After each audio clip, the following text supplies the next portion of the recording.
बहुत सी पब्लिक उठापटक के बीच आखिरकार लाइगर रिलीज हो गई। पब्लिक उठापटक समझते हैं ना आप? फिल्म को लेकर मार्केट में नेगेटिव और पॉजिटिव प्रमोशंस की उठापटक। बट सच ये है कि फाइनली कंटेंट बोलता है। रिव्यू करेंगे लाइगर।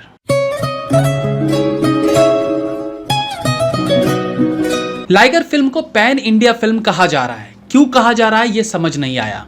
हिंदी लैंग्वेज वाली फिल्म में कुछ जगह एक्टर्स हिंदी बोलते हैं तो कुछ जगह तेलुगु बोला है जिसे हिंदी में डब किया गया है। और ये चीज़ उस वक्त हास्यप्रद लगती है जब रम्या हिंदी डब्ड वर्जन में बोलती हैं हार्डकोर बनारसी हैं। मतलब बनारस जहां हिंदी बोली जाती है वहां वो तेलुगु लिपसिंग करती हैं जिसे हिंदी में डब किया गया है। एनीवेज, कहानी है एक लाइगर की। नाम भी लाइगर और हरकतों से भी लाइगर, जिसे वर्ल्ड का बेस्ट फाइटर बनना है। और जैसे कि बॉलीवुड फिल्मों में होता है कि कुछ संघर्षों, कुछ लड़कीबाजी, कोच की मार और मां के संस्कार से अपना हीरो अपने मुकाम को पा ही लेता है, तो यहां भी कुछ ऐसा ही देखने को मिला है। एक लाइन में कहूं तो फिल्म का पहला 1 घंटा ठीक है। यहां आपको हाई एक्शन सीन्स देखने को मिलेंगे। कुछ हद तक इफेक्टिव कॉमेडी भी फिल्म को सपोर्ट करती है, लेकिन उसके बाद फिल्म दिशाहीन, डायरेक्शनहीन, एक्टिंगहीन और हर तरफ से इतनी हीन होती चली जाती है कि जो फिल्म घोड़े की हिनहिनाहट की तरह शुरू हुई थी वो घोड़ा घंटे भर बाद टट्टू बन जाता है। स्क्रीन प्ले पूरी तरह से बिखर जाता है और समझ नहीं आता कि आखिर कहानी किस तरफ जा रही है। विजय देवराकोंडा की एंट्री अच्छी थी, उनकी एक्टिंग भी ठीक ठाक है, लेकिन कहानी का कोई बेस ही समझ नहीं आता। इतने सारे अनवांटेड सीन्स थे जो अगर जरूरी थे तो उन्हें उनकी लेंथ को कम किया जाना चाहिए था। जैसे कि विजय की मां का चुड़ैलों को लेकर ज्ञान देना और विजय का चुड़ैल द्वारा खून चूसा जाना। आप भी सोच रहे होंगे ये स्पोर्ट्स ड्रामा फिल्म है या हॉरर, बट क्या करें, फिल्म में लड़कियों को चुड़ैल से कंपेयर किया गया है। तो रम्या, अनन्या और विजय वाला सीन उबासियों के बीच खत्म होता है। स्क्रीन प्ले एकदम बिखरा हुआ है। इमोशनल सीन में इमोशन क्रिएट कर पाने में मेकर्स नाकाम हो रहे थे। रोमांटिक सीन में अनन्या पांडे की ओवर एक्टिंग रोमांस के फीवर को बढ़ने ही नहीं देती। हाँ, एक्शन सीन कुछ हद तक ठीक ठाक है, बट फाइटर पर बेस्ड कहानी का मतलब केवल फाइट ही दिखाना नहीं होता। फिल्म की शुरुआत में विजय देवराकोंडा के वॉइस ओवर में सुनने को मिलता है, मैं कहानी सुनाने में कमजोर हूं लेकिन फिर भी सुनाता हूं। और फिल्म देखकर सच में ऐसा ही फील हुआ कि फिल्म को बनाने वाले कहानी सुनाने में वाकई कमजोर हैं। एक्टिंग पर आते हैं।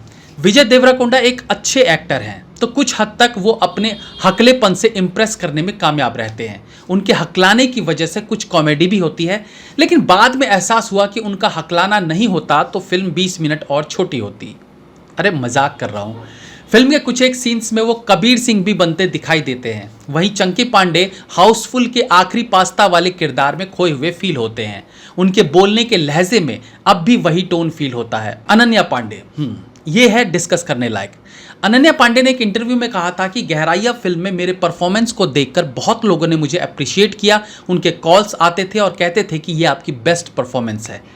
आई मीन गहराइया, जिसके पहले दिन 4 लोग भी थिएटर में नहीं आए थे। एनीवेज, अनन्या पांडे पूरी फिल्म में ओवर एक्टिंग के शिकार रही हैं। एक चुलबुली लड़की का किरदार दिया गया था उन्हें, जो बॉलीवुड के 80s 90s में हर दूसरी फिल्म में एक्ट्रेस को दिया गया था।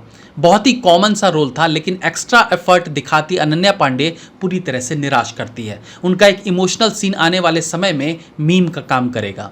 सच कहूँ तो उनका प्रेजेंस फिल्म को और कमजोर करता है। गानों वानों में वो क्यूट लगी हैं क्योंकि वहां डांस करना था, एक्टिंग नहीं। एक रील बनाकर जिस तरीके से अनन्या पांडे को इंटरनेशनल स्टार बनाया जाता है वो अकल्पनीय है, अदृश्यनीय है, अलौकिक है। आई मीन जाने क्या क्या है। ऐसा नहीं होता यार। फिल्म में अली का भी रोल है, लेकिन वो क्या है, क्यों है, कहां से आते हैं, क्यों सपोर्ट करते हैं, ये सब गुप्त रखा गया है। एक फटीचर टाइप के कैरेक्टर का लिंक यूएस के बिलियनियर से कैसे है नहीं पता, और फिल्म में इसे जस्टिफाई करने की नाकाम कोशिश की गई है। फिल्म के सेकंड हाफ में एक ट्विस्ट है, लेकिन बिना कुछ बोले ही उस ट्विस्ट का आभास आपको हो जाएगा। उसके बाद उस ट्विस्ट को लोगों को समझाने के लिए 3 बार एक्टर्स से बुलवाया गया ताकि पब्लिक को समझ आए कि एक बड़ा ट्विस्ट है। I mean Jagannath sir, south में आपका काम बेहतरीन रहा है, लेकिन बॉलीवुड में आपके काम के लिए आपको यही कहूँगा, ग्रो अप। माइक टाइसन को एक मोटी रकम देकर लिया गया है, बट उनके लिए इतना ही कहूँगा, जिसका काम उसी को साझे और करे तो लठ बाजे। सर आप बहुत अच्छे फाइटर हो, लेकिन आप फाइटर ही रहो। रम्या कृष्णन टिपिकल साउथ फिल्मों वाली माँ है। जबरदस्ती का हमेशा वो क्यों इतना लाउड रहती हैं, गॉड नोस। बेटे को कुछ बनाने की चाहत समझ आती है, लेकिन बेटे को उठ साले कहकर कौन सी माँ बुलाती है भाई। रोनित रॉय का काम ठीक है, ज़्यादा कुछ तो नहीं है उनके पास कलाकारी दिखाने के लिए, बट जितना है उसमें वो ठीक लगे हैं। एक्शन सीन में ज़्यादातर शेकी कैमरा यूज़ होता है जो समझ आता है, ताकि फाइट सीन इफेक्टिव लगे, उसमें थ्रिल भरा जा सके। लेकिन माँ बेटे के एक सीन में अजीब सा शेकी कैमरा यूज़ किया गया है जो आपको खटकेगा। अगर आप ये फिल्म देखते हैं तो हमें बताइएगा वो कौन सा शॉट था।